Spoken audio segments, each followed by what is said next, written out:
Well, hello everyone. Welcome back to Slayer Talk. My name is Mark. With me, as always, is my wife, Carol. How you doing today, Carol? Hey, what's How up? much? It's been a good week here. It's February 27th, 2001. It is. 2001. I'll bet you that computers would have a field day with this. What do you mean? I don't know. What's 001 in binary? I don't know. I mean, That's all I know I'm about computers is binary is ones and zeros. I know I'm a little geeky, but I am not that geeky. Yeah, I don't know anything about it. I don't know about binary codes. Me either. It's about how computers learn or something, or about how they talk. It's a computer language. Yeah. They have to talk to each other in ones and zeros. Yeah. 11101. But speaking of computers, I'll bet you that people were throwing their computers at the walls Okay. in frustration at this episode. We watched The Body. Yes, we did. The saddest episode of Buffy ever. Not the Stephen King novella The Body. No. Later made into the movie Stand By Me. But, I mean, that would have been weird, right? If four, teenage boys just broke in and they were like, we heard there's a body. Oh my God. So we ended last episode with Buffy's mom dead on the couch. Yeah, eyes staring straight at the ceiling. And we started the episode the same way. Yep. Very, very, Buffy's very sad. mom dead on the couch. The thing I want to say about this episode, the thing I love about this episode, Yeah. is the acting was phenomenal. Mm-hmm. I mean, Sarah Michelle Gellar does such a great job of just like going through the emotions and doing it subtly enough that it's like believable, natural, like amazing. Like the look on her face, I've seen that look in life before. Yeah. She did a great job. You know who I think did a really good job is Joyce. Yeah. That dead-eyed stare straight at the ceiling. Was that really the actress? I don't know. I think they maybe made like some kind of puppet or something. I mean, if not, she did an amazing job because that seems like you'd have to blink more than that. A puppet, huh? I don't know. A far cry from like the Stevel episode of Family Matters or whatever. But Stevel. yeah, there's a Halloween episode of Family Matters where Steve Urkel has like it makes an evil puppet or something. There's a Steve Urkel puppet that is evil and like comes to life. Wow. It's a really shitty episode. I mean, I guess maybe I don't mean puppet, like mannequin. Like, I don't know. Like, it seemed like she Like wasn't Kim Cattrall. real. But she did look like a dead body. They did a good job like, with that. I don't think they could have believably made that to look that real. I just don't think there might have been some shots or times when we don't see too much detail of her face and stuff where it's a mannequin. But I think all the close-ups on her when she's getting zipped up and stuff, I think that's her. Okay. And I don't know. I mean, I might be heaping praise where it doesn't belong, but the ability to like take the light out of your eyes. Yeah. Like that's pretty good. Yeah. So It's very impressive. You know, when I went to Barbizon modeling school. they told you look dead-eyed. No, they showed me pictures of different models and I said, thought you were going to say they showed you pictures of dead bodies. "Oh, let me What finish." the fuck? I don't think that was a modeling school. No, they showed me pictures of dead-eyed models and then models with like, you know, nice happy looks on their faces. Oh, okay, I got And you. we're like, "Do you see the difference here? What's the difference? They're both smiling. What's the difference?" But it's the eyes. Yeah. That is a skill. I was hoping they didn't put you in a red room or something like that Red room. and show you like pictures of like world leaders and stuff. My God. We wanted to make their eyes dead. Wow. Okay. Yeah, that was a different school. Anyway. Barbizon. We'd call it Barbizon. Anyway, so yeah.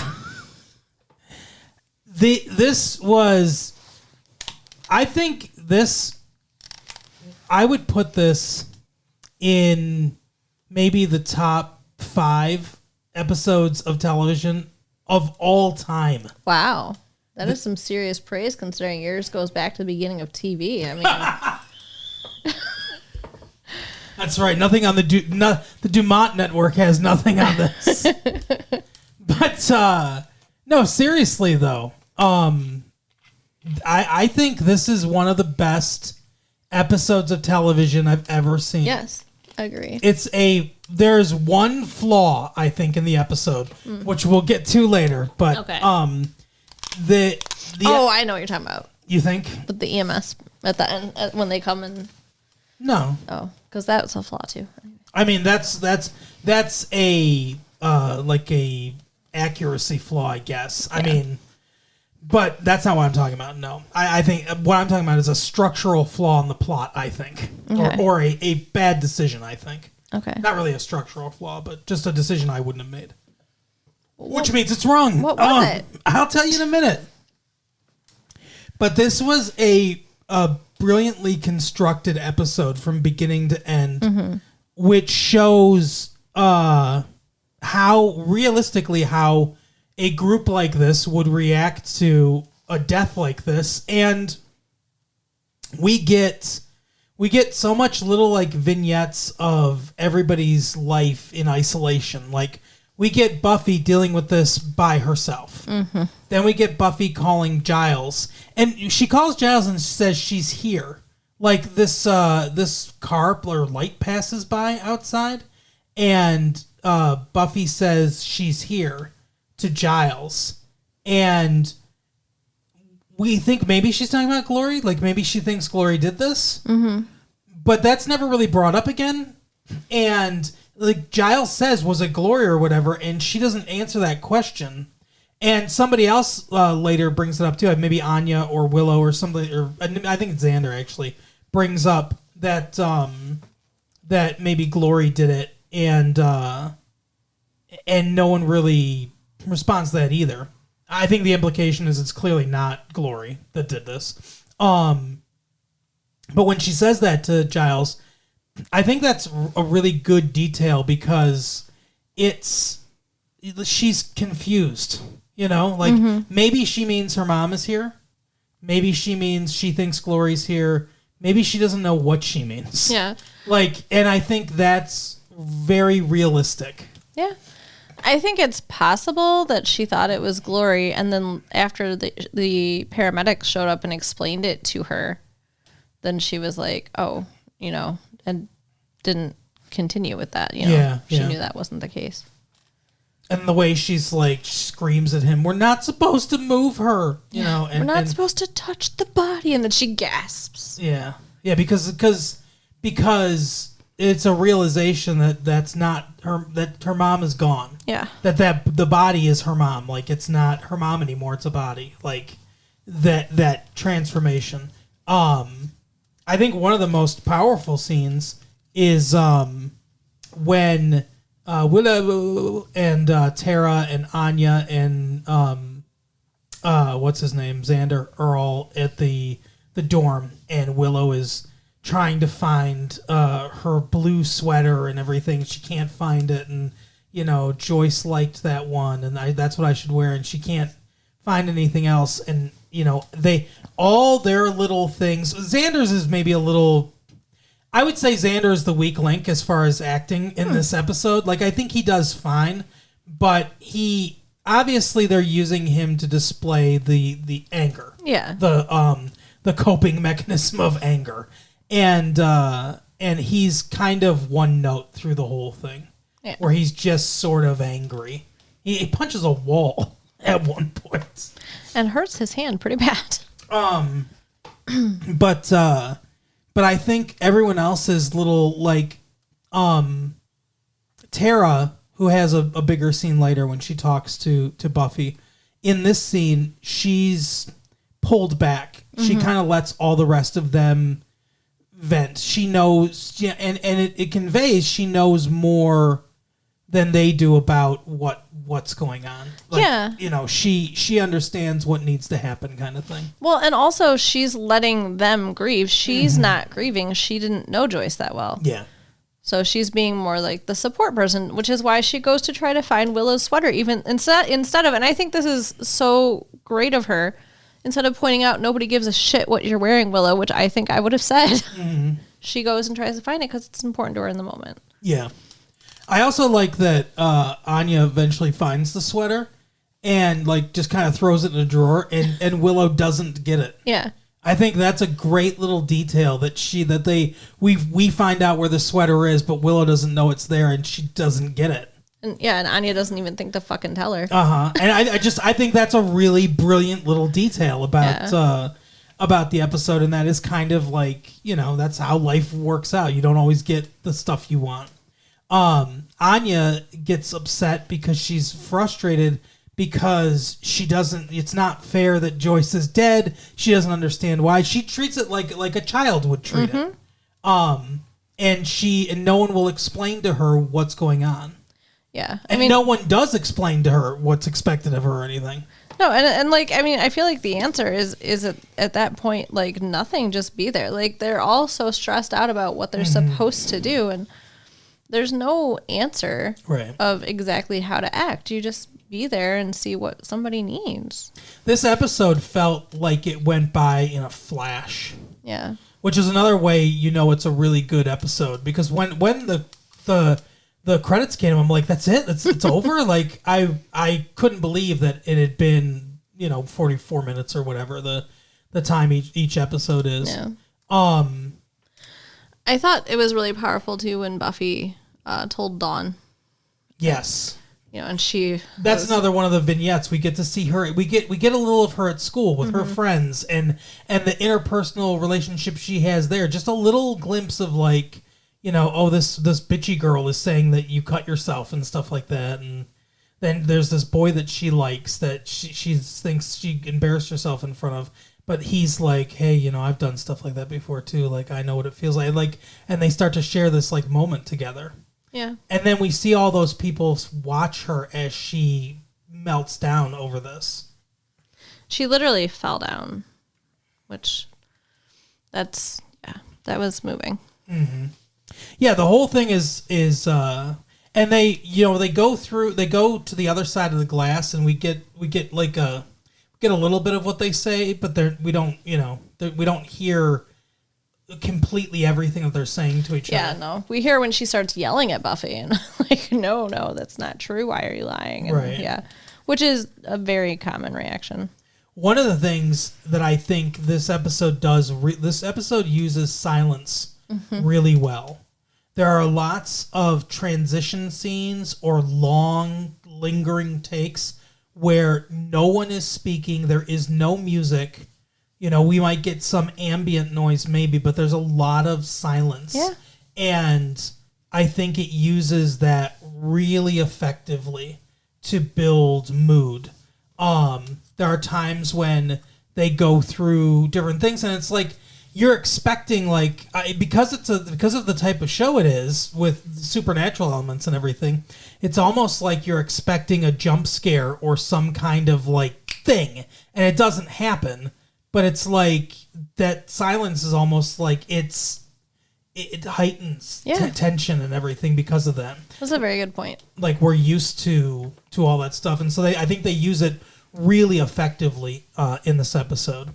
And everyone is written true to character. Like, they all act true to their character, and they all act in a believable way that they would for a tragedy like this. Like, Buffy is trying to be the strong one to, like, hold everything together and stuff. Giles is the protector, so, like, when the doctor's like, well, we have some forms and stuff, Giles is like, I will take care of the forms. She doesn't need to see, like, all this stuff and everything. And they're like, well, we're going to need her to sign to something. He's like, I'll figure out what you need to sign. Like, I mean, that's so helpful. That is, I've heard, the most overwhelming part of having a loved one die. And it's so nice that he was there for her. She's so young. Yeah. To have to deal with it. But that's so, like, that's, his, and Willow's trying to be, like, the perfect whatever, like, and the perfect friend, the perfect support, the, like, she wants to play her part perfectly, which is why she wants the perfect outfit and all this stuff and everything. She irritated me this episode, like, so much. Like, I feel like I'm starting to not like her character. Yeah. Yeah. I don't know. Did you feel irritated, or is it just me? No, I think it's I thought what she was being kind of irritating, I guess, but I thought everything that she was doing was understandable emotionally in the moment that she was going through it. Yeah. And, Dawn reacts the way that you would think that she would. And she wants to see the body. She doesn't fully believe it, I don't think. Yeah, well, I mean, I feel like seeing the body is a really important part of, like, going through that loss to know that it's real. I think that, that's normal. But they've done an autopsy and everything. Yeah. Now, I would say, because we talked briefly about this in the previous episode, since we saw her dead in the end of the last episode, I would say I speculated that, that maybe Dawn caused this. I don't know if she's thinking that too, maybe, and that's part of what's going on with her. I don't know. But I mean, that didn't occur to me in any way, and I hope that wouldn't occur to her. Based on the way they presented this episode, I think, while not entirely, and this brings me to one of my criticisms of the episode, based on how they presented things, I don't think their intention is that it's supernatural in any way. No. I think their intention is, she just got unlucky. She got a brain tumor. They did surgery on it. Aneurysm, embolism, the bursting of the vessels and stuff like that. That is a unfortunate possible complication to that kind of major surgery in your brain, and it happened. Yeah. And I honestly think that's all it is. It's the Superman thing, like we've talked about before. She can fight supernatural monsters, but no matter how powerful she is, there are things like this she will never be able to prevent. Yeah, and that's a powerful lesson for a superpowered thing like she is. My one criticism is that Dawn goes to see the body. She sneaks back there. She sneaks back to the where they have done the autopsy to go see her mom. But before she can fully decide if she wants to, it seems like maybe she's not going to, if she wants to pull that sheet back or whatever, one of the bodies, it turns out, was killed by a vampire, I guess, because he rises up and is a vampire, and then she's in distress, and Buffy has to go in there and kill the vampire. I would have much preferred if there were no supernatural elements in this episode. I don't think that they could allow that. I don't think that this show could allow the whole episode to go by without it. I get what you're saying. I feel like maybe that was a studio note. Yeah. I feel, because it's so tacked on at the end, I feel almost like it was written with no supernatural occurrence at all, which I think would be better.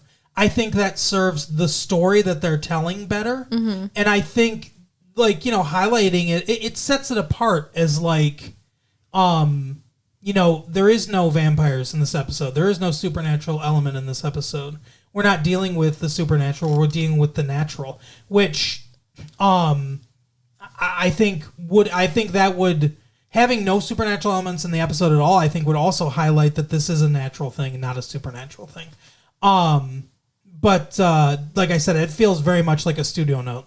Like Joss Whedon turned this episode in or whatever, and the studio was like, "We can't. No, you have to have something. Put something somewhere. You gotta have something in there." Right.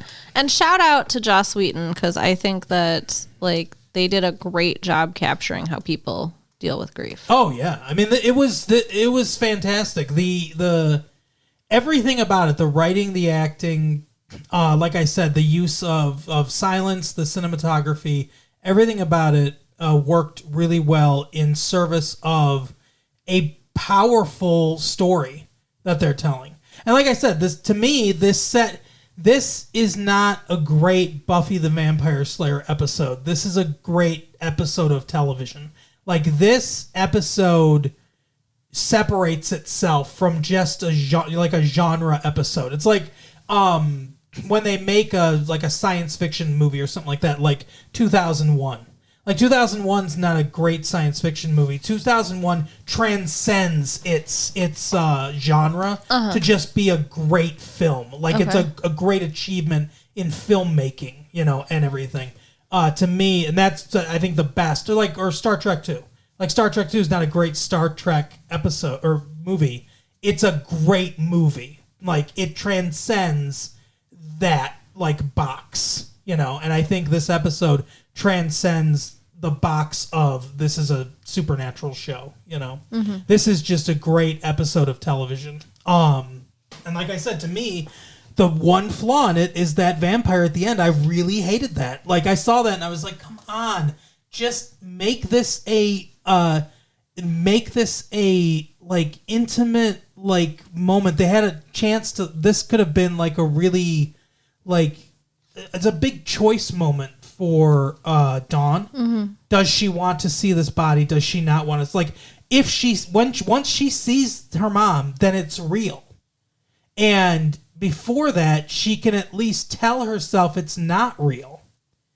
And to like they robbed that moment and that choice from her with that vampire coming to life. Because and then Buffy saving her. Because the sheet gets knocked down and she sees mom anyway. Yeah. So that, to me, that's the one thing that I would have changed. And like I said, it seems almost like that it wasn't there from the beginning. But then somebody said, no, you gotta have something in there. Yeah.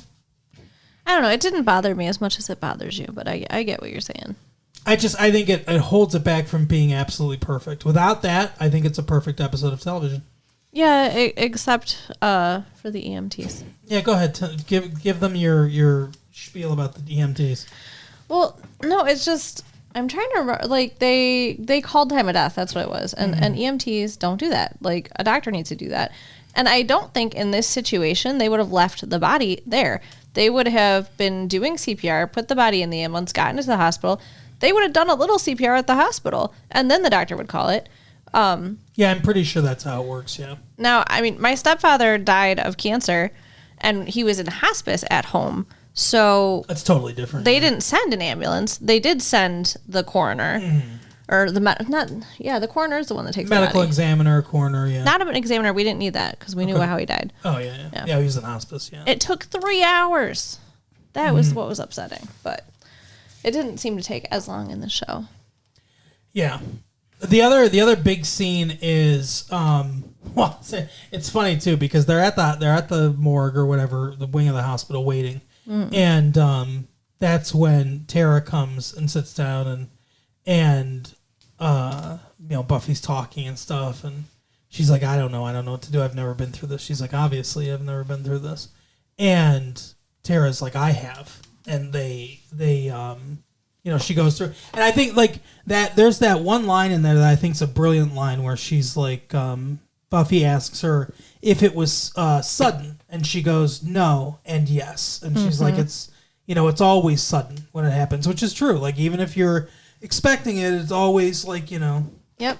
It's like the old Stephen Wright joke, like